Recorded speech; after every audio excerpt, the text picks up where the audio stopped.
Hey guys, it's Barratt with the Gimpy Camper. So today I wanted to walk you through an upgrade that we did with our porch light on the camper. You know, when we first got the camper, it had LED strips along the underside of the awning and a channel. And those worked pretty good as a porch light, and I was really happy with them, but they burned out after about a year. You know, whenever I fixed that, I just put like a regular porch light there. I was actually thinking it was an incandescent bulb whenever it quit working, but my friend Steve pointed out that it was an LED bulb. But the fixture that I had there had an on-off switch, which is higher than anybody can reach. And so it kind of confused me because that was turned off. So in all actuality, the light worked, but it was turned off at the actual fixture. With that being said, I also took this time to change the fixture that's in my hookup area down by my kingpin. And there's a light that's very similar there, and it had quit working.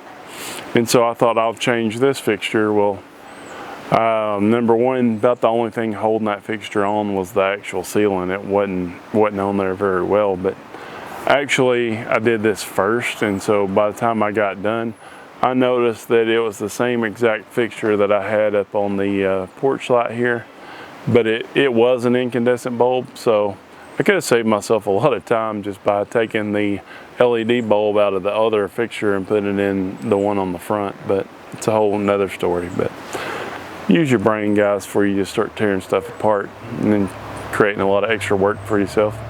But in all actuality, I wanted a lot brighter light out here. You know, still going back to the LED strips, I've worked with them before. I don't really like working with those because it's a lot of like soldering and stuff like that. And with it being in the metal channel, you know, it's real finicky on getting it out, and there's some stuff over on the end. It's just going to be a pain, so I didn't want to deal with that. So I did order an LED fixture. It's about 1 foot long. It's got pretty high lumens. I can't exactly remember how many, but I'll try to remember and post that up here.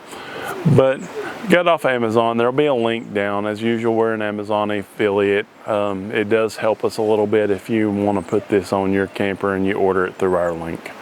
But all that being said, we removed the old fixture. You know, it had 4 screws in it. That was my biggest things. I didn't really want more screw holes because I knew these weren't going to line up. But I removed the old fixture, cut the sealant off around it, took it off, cut the power wires. That was done. Took a scraper, removed all the sealant that I could there.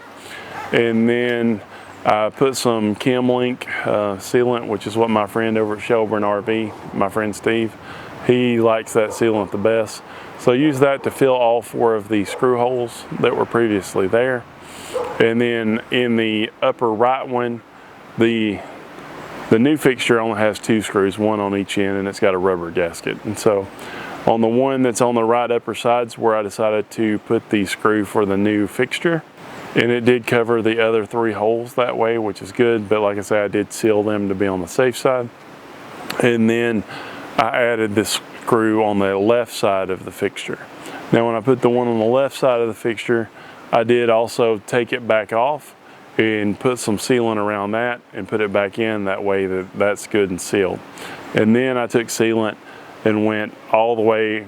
I had to finagle that rubber gasket a little bit because it didn't really, it kind of has a little lip to go around the light fixture, and it didn't want to engage all the way, but got that all figured out and set up.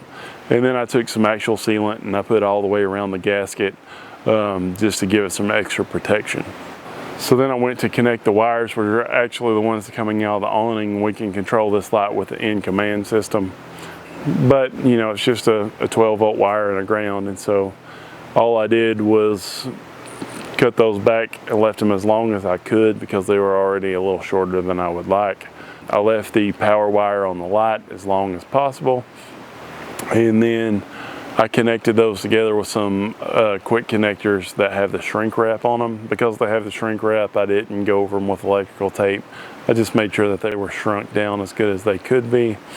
And then to keep the power wire from getting caught up in the awning, because a lot of the wires were wanting to kind of come forward out there, and I thought when the awning comes back it could squeeze it a little bit or something.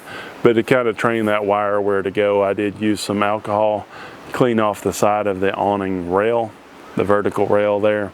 And then I added a 3M sticker with one of those little things that holds a mounting plate for a zip tie, and zip tied it in place. That way, I think that it would have stayed anyway, but that way it gives it some extra security.